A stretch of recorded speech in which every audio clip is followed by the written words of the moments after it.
Hello everyone, welcome back to the channel. इस video में हम लोग बात करने वाले हैं बीपीएससी 68 मेंस के ऊपर। इस वीडियो में हम लोग जानेंगे दोस्तों कि इस बीपीएससी का जो नया पैटर्न है वो क्या है। सिलेबस के ऊपर हम लोग बात करेंगे, क्या स्ट्रेटजी होनी चाहिए उसके ऊपर बात करेंगे, और क्या बुक लिस्ट इंपॉर्टेंट है बीपीएससी मेंस प्रिपरेशन में उसके ऊपर बात करेंगे।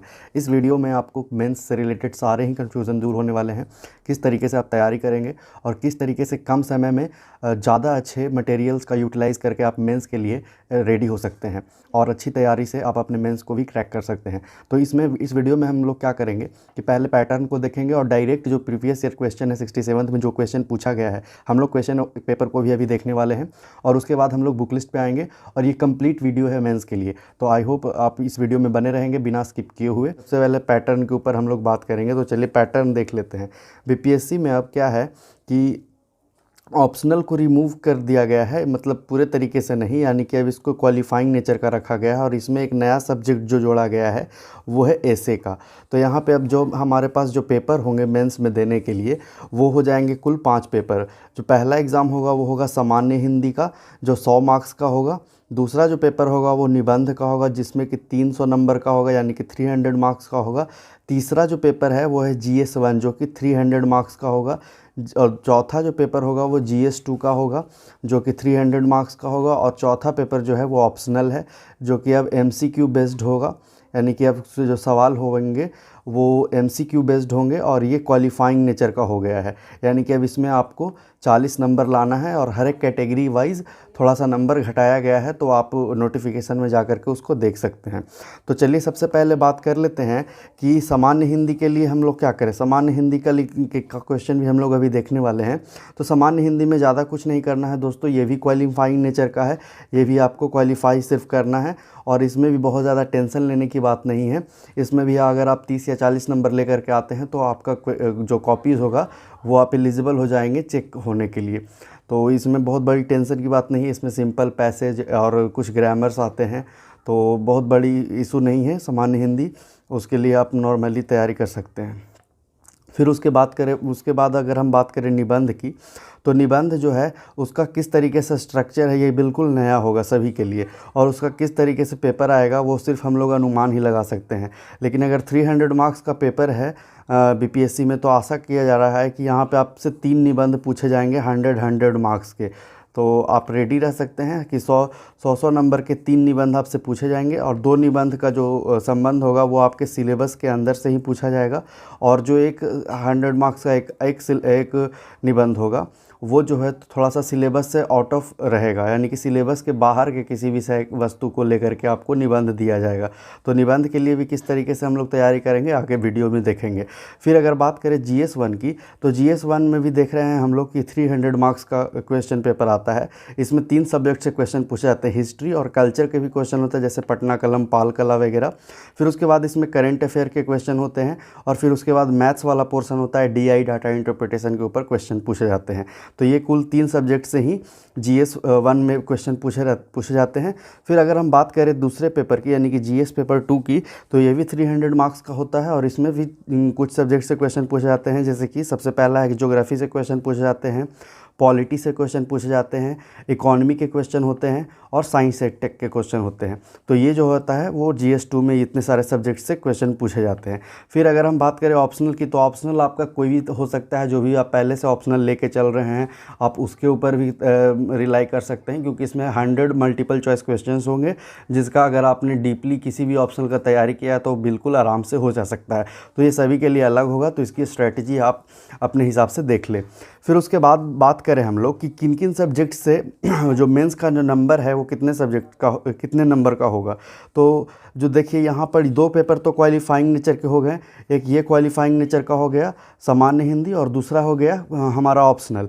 लेकिन जो 3 सब्जेक्ट्स बच गया है, जैसे कि एसे और GS1 और GS2, ये जो तीनों पेपर है इन्हीं से हमारा जो है मेंस में मेरिट बनेगा, यानी कि 300 नंबर का हमारे पास एसे आएगा निबंध, 300 मार्क्स का हमारे पास GS1 आएगा और 300 मार्क्स का हमारे पास GS2 आएगा, और ये तीनों मिलाकर के 900 मार्क्स के हमारे पास क्वेश्चंस रहेंगे मेंस में टोटल सब्जेक्ट्स के। और इन्हीं 900 मार्क्स में से आपको कट ऑफ डिसाइड किया जाएगा कि कितना कट ऑफ है, और इन्हीं 900 मार्क्स के बेसिस पे आप क्वालिफाई कर पाएंगे मेंस को। तो ये हो गया हमारे पास मेंस का क्या पैटर्न है। चलिए अब हम बात कर लेते हैं दोस्तों थोड़ा सा कि किस तरीके से सिलेबस मतलब नोटिफिकेशन में दिया गया है। हम लोग पहले नोटिफिकेशन से सिलेबस को देख लेते हैं। चलिए दोस्तों, अब जो BPSC मेंस का जो सिलेबस है ऑफिशियल नोटिफिकेशन में, उसके ऊपर हम लोग देख लेते हैं कि इसमें कौन कौन से चीज़ें को हाईलाइट किया गया है। तो सबसे पहले अगर आप देखें तो यहाँ पर आपको दिख रहा होगा कि सामान्य अध्ययन प्रश्न पत्र 1, यानी कि ये GS पेपर 1 की बात हो रही है। इसमें मैं आपको शॉर्ट में बताते चलूँ, पूरा पैराग्राफ पढ़ूंगा तो कुछ ज़्यादा टाइम लग जाएगा। इसमें सबसे पहले सब्जेक्ट्स के ऊपर बात किया गया किस किस सब्जेक्ट से क्वेश्चन होंगे। तो यहाँ पे जैसा कि आप अगर पढ़ेंगे तो पता चलेगा कि हिस्ट्री और आर्ट एंड कल्चर के क्वेश्चन पूछे जाएंगे। सेकंड में आपसे इंटरनेशनल रिलेशन और यानी करंट अफेयर के क्वेश्चन पूछे जाएंगे। और तीसरा में आपको यहाँ पे सांख्यिकी विश्लेषण यानी कि DI से संबंधित प्रश्न पूछे जाएंगे। उसी तरीके से अगर GS पेपर 2 की बात करें तो यहाँ पे सबसे फर्स्ट में अगर आप देखें तो भारतीय राज्य व्यवस्था यानी कि पॉलिटी से क्वेश्चन पूछा जाएगा। भारतीय अर्थव्यवस्था और भूगोल यानी कि इकोनॉमिक्स और ज्योग्राफी से क्वेश्चन पूछा जाएगा, जो कि दोनों का इंटरलिंक है आपस में। दोनों सब्जेक्ट्स के बहुत सारे टॉपिक्स आपस में इंटरलिंक करते हैं, ओवरलैप करते हैं, इसीलिए कुछ क्वेश्चन जो बनाए जाएंगे वो ज्योग्राफी और इकोनॉमिक्स को जोड़ते हुए बनाए जाएंगे। फिर अगर थर्ड में बात करें तो भारत के विकास में विज्ञान प्रौद्योगिकी और की भूमिका और प्रभाव यानी कि साइंस एंड टेक के बारे से रिलेटेड क्वेश्चन होगा। चलिए आप यहाँ पे जैसा कि आप देख रहे होंगे यहाँ पे प्रश्न पत्र 1 में क्या डिटेल्ड सिलेबस है उसके ऊपर बात की जा रही है। तो चलिए अब हम प्रश्न पत्र 1 के ऊपर नज़र डालते हैं। तो प्रश्न पत्र 1 में जैसा कि आप देखेंगे तो आप वीडियो पॉज करके पूरे पैरा को पढ़िएगा, मैं आपको इन शॉर्ट में बताता चलूँ। तो इसमें आधुनिक भारत में मोटा मोटी कह रहा है कि आधुनिक भारत में 1857 यानी कि 19वीं शताब्दी से मध्य से लेकर के यानी कि 1857 से लेकर के 1947 तक के जो भी घटनाक्रम हुए हैं भारत में, आधुनिक भारत के विशेष संदर्भ में और बिहार के विशेष संदर्भ में, उसको आपको पढ़ना है। यानी कि ये जो टाइमलाइन है इस टाइमलाइन के अंदर आपको किसी भी चीज़ को छोड़ना नहीं है। तो पहला तो इस पैराग्राफ में ये बात बोला गया है। दूसरी बात करें तो यहाँ पे कहा गया है कि कुछ फेमस पर्सनालिटी जो समय के हैं, जैसे कि महात्मा गांधी, रविंद्रनाथ टैगोर, नेहरू से संबंधित प्रश्न पूछे जाएंगे। फिर इसमें कहा गया है कि 1857 के विद्रोह से भी प्रश्न पूछे जाएंगे, और बिरसा आंदोलन, चंपारण सत्याग्रह और 1942 का भारत छोड़ो आंदोलन से प्रश्न पूछे जाएंगे। और फिर उसके बाद यहाँ पे कह रहा है कि करंट अफेयर से भी क्वेश्चन इसी GS पेपर 1 में ही आएंगे। और फिर उसके बाद यहाँ पे कहा जा रहा है कि सांख्यिकी विश्लेषण यानी कि DI से संबंधित आपसे प्रश्न पूछा जाएगा। फिर अगर हम उसी तरीके से बात करें GS पेपर 2 की, तो यहाँ पे GS पेपर 2 में आप देख सकते हैं कि डिटेल्ड में क्या कहा है कि भारतीय राज्य व्यवस्था से संबंधित खंड में भारत की तथा बिहार के विशेष संदर्भ में राजनीतिक व्यवस्था से संबंधित प्रश्न होंगे, यानी कि पॉलिटी से क्वेश्चन होंगे। और फिर उसके बाद यहाँ पे भारतीय अर्थव्यवस्था तथा भारत और तथा बिहार के भूगोल से संबंधित प्रश्न पूछे जाएंगे। और फिर उसके बाद अगर यहाँ पे आप ध्यान देंगे तो कहा जा रहा है कि विज्ञान और प्रौद्योगिकी के महत्व पर प्रभाव और उसके क्या उपयोग हो सकते हैं भारत और बिहार के विशेष संदर्भ में, उसके ऊपर क्वेश्चन होंगे। यानी कि यहाँ पे कहा जा रहा है कि पॉलिटी, ज्योग्राफी, इकोनॉमी और साइंस एंड टेक के क्वेश्चन पूछे जाएंगे। तो ये तो हमने सिलेबस को देख लिया।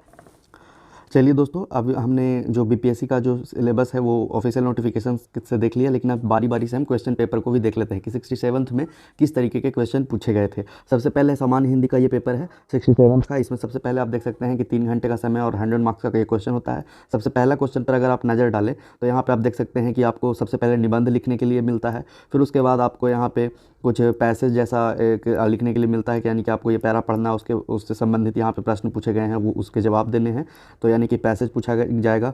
फिर उसके बाद यहाँ पे सही मुहावरे और लोककितियाँ पूछी जाती हैं जिनका आपको सही अर्थ लिखना है। तो इस तरीके से नॉर्मल एकदम बहुत ही आसान पेपर ये होता है, इसमें कोई बहुत बड़ा ये तीर मारने वाली बात नहीं है। फिर उसके बाद आप देख सकते हैं कि क्या क्या क्वेश्चन है। संज्ञा पूछा गया है, इसमें आपको पर्यायवाची शब्द पूछे गए हैं। तो इस तरीके के बहुत ही आसान पेपर है और इसमें मात्र 30-40 नंबर आप लेकर के आएंगे और आपका क्वालिफाई हो जाएगा ये पेपर। और उसके बाद आपका सारा पेपर जो मेंस का है GS1 GS2 वो चेक होगा। हाँ, लेकिन इस बात को ध्यान रखना है कि अगर आपने इस पेपर में थोड़ा सा इसको लाइटली लेकर के चलते हैं और जानकारी के अभाव में इस पेपर को बहुत अच्छे ढंग से नहीं देते हैं और कहीं आप इस पेपर में रह जाते हैं तो आपका कोई भी मेंस का पेपर आगे नहीं चेक होगा। तो ये थोड़ा सा इसमें एक बात है जो ध्यान रखने वाली है। तो आप देख सकते हैं कि क्या क्या क्वेश्चंस होते हैं।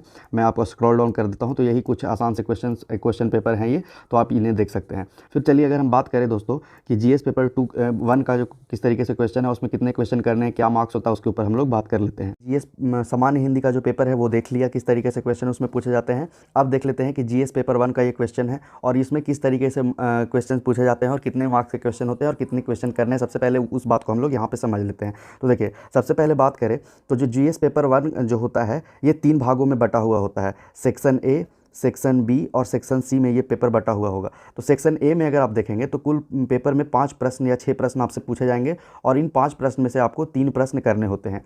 और ये तीनों प्रश्न कितने मार्क्स के होंगे? तो एक प्रश्न 38 मार्क्स का होगा और तीनों जो क्वेश्चन होंगे वो 38 मार्क्स के होंगे, यानी कि 38 नंबर के 3 क्वेश्चन इसमें आपको करने होंगे। सेक्शन बी में भी आपसे 5 क्वेश्चन के पेपर में दिए रहेंगे, लेकिन उस 5 क्वेश्चन में से आपको लगभग 3 क्वेश्चन करने होते हैं जो कि 38 मार्क्स के तीनों होंगे, यानी कि 38 मार्क्स और 38 मार्क्स के क्वेश्चन आपको करने होंगे। सेक्शन सी में आपको सिर्फ 2 क्वेश्चन करना होगा जो कि 36 मार्क्स और 36 मार्क्स का होगा, यानी कि राउंड टोटल अगर आप करेंगे तो 36 करके आपको ये जितना अगर जोड़ेंगे तो 114 करके इस तरीके से आपको 300 मार्क्स का ये पूरा पेपर आपको बनेगा। यानी कि सेक्शन ए में 5 क्वेश्चन पूछे जाएंगे, 3 क्वेश्चन आपको करने होंगे, एक क्वेश्चन का जो मार्क्स होगा 38 नंबर का होगा और ऐसे 3 क्वेश्चन आपको करने होंगे सेक्शन ए में। सेक्शन बी में भी हर एक क्वेश्चन 38 मार्क्स का होगा, 5 क्वेश्चन पूछे जाएंगे, आपको 3 क्वेश्चन का जवाब देने होंगे और 38 मार्क्स के क्वेश्चन होंगे। लेकिन सेक्शन सी में जो क्वेश्चन होंगे वो 36 मार्क्स के होंगे। इसमें भी 4 क्वेश्चन आपसे पूछे जाएंगे, लेकिन इन्हीं 4 में से आपको 2 क्वेश्चन के जवाब देने होते हैं जो कि 36 मार्क्स और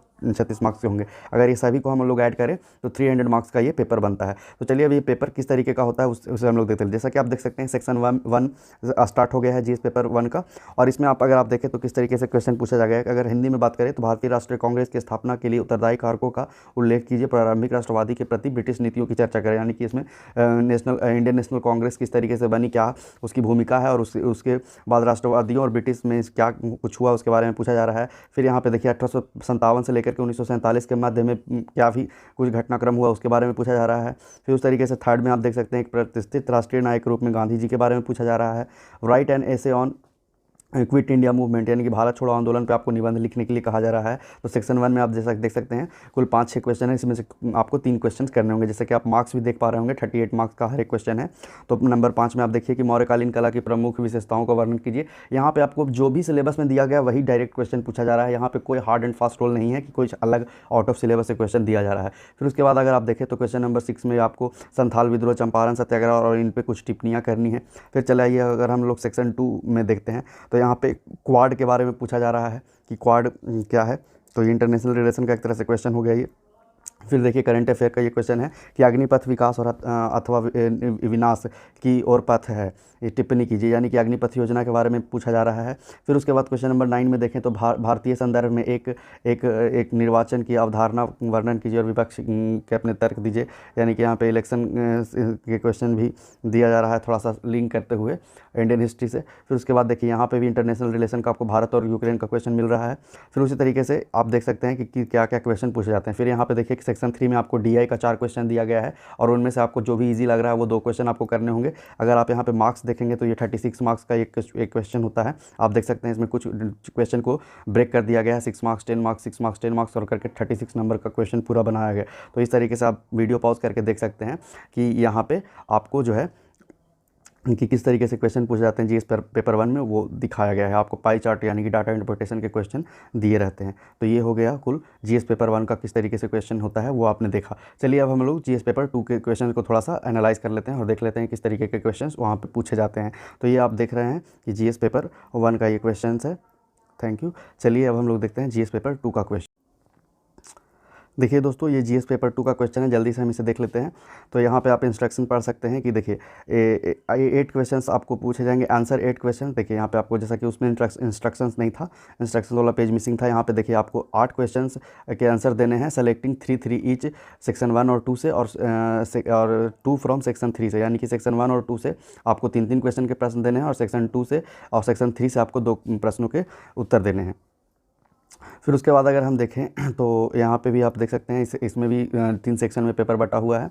सबसे पहला है सेक्शन 1। सेक्शन 1 में सबसे पहले अगर आप देखें तो भारतीय संसद विधानमंडल और इससे रिलेटेड क्वेश्चन पूछा गया है। फिर उसके बाद दूसरा क्वेश्चन आप देख सकते हैं बिहार के विशेष संदर्भ में भारत और केंद्र राज्य संबंध की समस्या और भविष्य में इसकी संभावनाओं की चर्चा कीजिए, यानी कि स्टेट सेंट्रल रिलेशन के बारे में बात की जा रही है। क्वेश्चन नंबर 3 में आप देख सकते हैं भारतीय क्षेत्रीय राजनीतिक दलों यानी कि भी पॉलिटी का क्वेश्चन है। आप पूरा क्वेश्चन को थोड़ा सा पॉज करके पढ़ सकते हैं। अगर मैं सारे क्वेश्चन को डिस्कस करने लगूंगा तो वीडियोस काफ़ी लंबी हो जाएगी, और मैं किसी अगले वीडियोस में अगर आप कमेंट करते हैं तो मैं सारा डिटेल्ड में क्वेश्चन को डिस्कस करूंगा और किस तरीके से पढ़ना है उसके ऊपर भी हम लोग बात करेंगे। फिर आप देख सकते हैं कि सेक्शन 1 में कुल हमें 4 प्रश्न पूछे गए हैं, इसमें से 3 का जवाब देना है। तो यहाँ से सेक्शन 2 स्टार्ट हो जा रहा है, और सेक्शन 2 में भी आप देख सकते हैं कि क्वेश्चंस जो हैं वो बिहार के प्रेजेंट इंडस्ट्रियल रिवॉल्यूशन यानी कि ज्योग्राफी और इकोनॉमी से क्वेश्चन लिंक करते हुए पूछा जा रहा है। तो आप इस क्वेश्चन को भी देख सकते हैं। फिर जीविका जो महिला सशक्तिकरण के लिए बनाई गई योजना है उसके ऊपर बात की जा रही है, उसके ऊपर क्वेश्चन है। फिर नीति आयोग के ऊपर क्वेश्चन है, यानी कि बेसिकली ये ज्योग्राफी और इकोनॉमी से क्वेश्चन पूछे जा रहे हैं। फिर उसके बाद आप देख सकते हैं बिहार राज्य में विद्यमान प्रमुख प्राकृतिक संसाधनों यानी कि मिनरल्स, माइंस एंड जो भी उस तरीके के मेजर रिसोर्सेज है, नेचुरल रिसोर्सेज हैं इंडिया और बिहार के, उसके ऊपर क्वेश्चंस है। फिर उसके बाद अगर आप सेक्शन 3 में आ जाएँ तो यहाँ पे आप देख सकते हैं कि अब आपसे क्या पूछा जा रहा है कि आप साइंस एंड टेक से रिलेटेड क्वेश्चन आप स्टार्ट हो जा रहे हैं। तो यहाँ पे साइंस एंड टेक के क्वेश्चन स्टार्ट हो जाएंगे, जैसे कि देखिए यहाँ पे प्रौद्योगिकी एक वरदान है, वरदान से अधिक अभिशाप है, पर्यावरण प्रदूषण के संदर्भ में इस कथन की पुष्टि कीजिए। तो इस तरीके से आप क्वेश्चन को देख सकते हैं। फिर उसके बाद देखिए बिहार में बाढ़ प्रभावित राज्य आधुनिक प्रौद्योगिकी से बाढ़ नियंत्रण के तरीके और आपदा प्रबंधन में कैसे मदद कर सकती है, इस तरीके के देखिए क्वेश्चन आपसे पूछे जाएंगे कि टेक्नोलॉजी का यूज़ करके हम बिहार और इंडिया को किस तरीके से इंप्रूव कर सकते हैं और क्या क्या यूजेस हैं टेक्नोलॉजी के, उसके ऊपर बात की जा रही है। फिर देखिए यहाँ पे नैनो टेक्नोलॉजी यानी कि बेसिकली आपको साइंस एंड टेक से क्वेश्चन पूछे जा रहे हैं। आई होप आपने दोनों ही फॉर्मेट को समझ लिया है कि किस तरीके से जीएस पेपर 1 में क्वेश्चन पूछे जाते हैं, कितने मार्क्स के क्वेश्चन पूछे जाते हैं, कितने बनाने हैं। अब हम लोग थोड़ा सा बुक लिस्ट के ऊपर बात कर लेते हैं। चलिए दोस्तों, हमने सिलेबस भी देख लिया और क्वेश्चन पेपर को भी देख लिया है।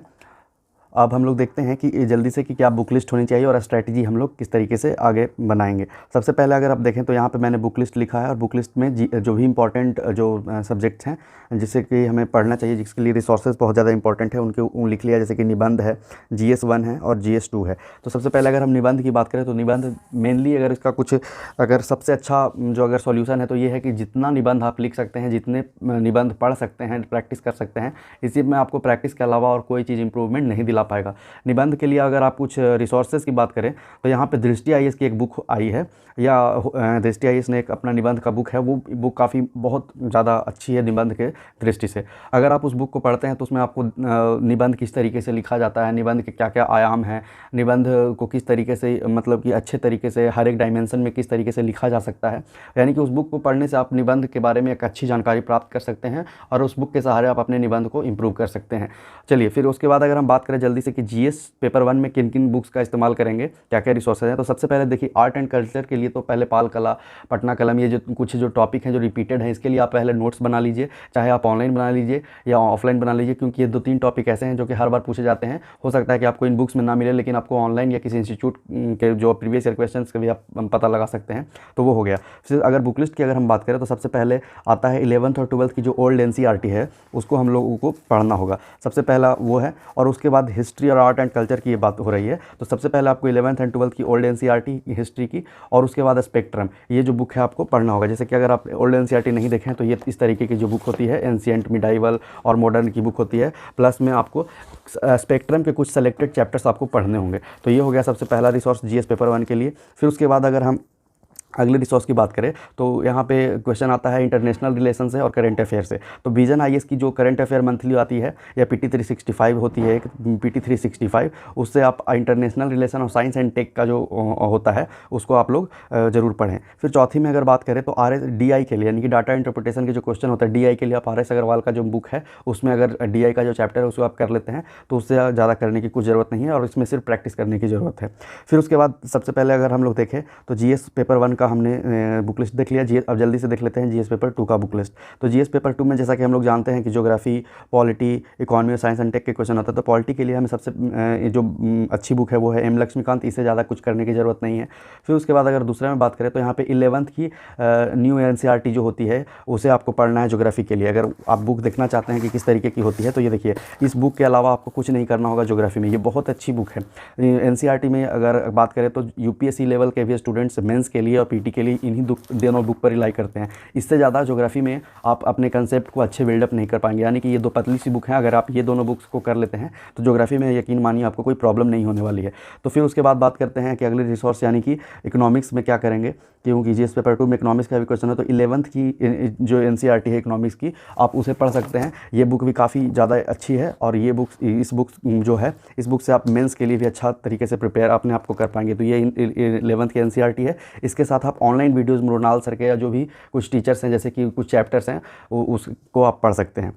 फिर उसके बाद अगर बात करें तो यहाँ पे फिर बात आती है कि साइंस एंड टेक के क्वेश्चन इसमें पूछे जाते हैं। तो विजन आईएएस का ही मैगजीन आता है मंथली, और नहीं तो पीटी 365। उसमें पीटी 365 में आपको साइंस एंड टेक का जो पीटी 365 है विजन आईएएस का, उसको करना है। और साथ में दृष्टि आईएएस की एक बुक है साइंस एंड टेक के लिए, आपको उसे पढ़ना है। अगर आप दृष्टि आईएएस की जो बुक है साइंस एंड टेक के लिए, उसे अगर आप लोग देखना चाहते हैं तो वो कुछ इस तरीके की बुक है, आप देख सकते हैं। ये दृष्टि आईएएस की जो साइंस एंड टेक की बुक है ये होती है, और इससे आप अपने मेंस के लिए काफ़ी अच्छे मटेरियल तैयार कर पाएंगे। इससे ज़्यादा करने की आपको कुछ ज़रूरत नहीं है।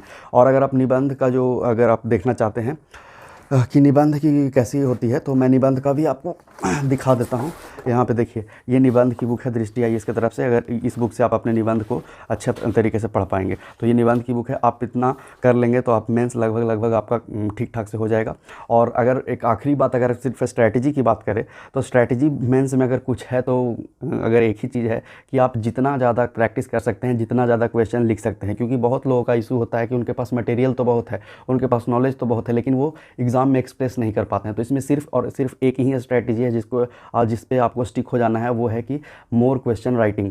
आपको जितना ज़्यादा हो सके उतना ज़्यादा आंसर राइटिंग करना है, और उससे ज़्यादा आपको करने की कुछ ज़रूरत नहीं है। आप अपने अगर तैयारी को मेंस को अगर आपको अच्छा करना है तो आप अपने राइटिंग स्पीड पे ध्यान दीजिए, आंसर राइटिंग पे ध्यान दीजिए, और किस तरीके से आप क्वेश्चन को और अच्छे तरीके से आंसर को लिख सकते हैं और अच्छे तरीके से आंसर को स्ट्रक्चराइज कर सकते हैं, उस पर ऊपर ध्यान दीजिए। आई होप ये मेंस का जो वीडियो है आपको अच्छा लगेगा। इसमें हमने सारे पहलुओं के ऊपर बात की है।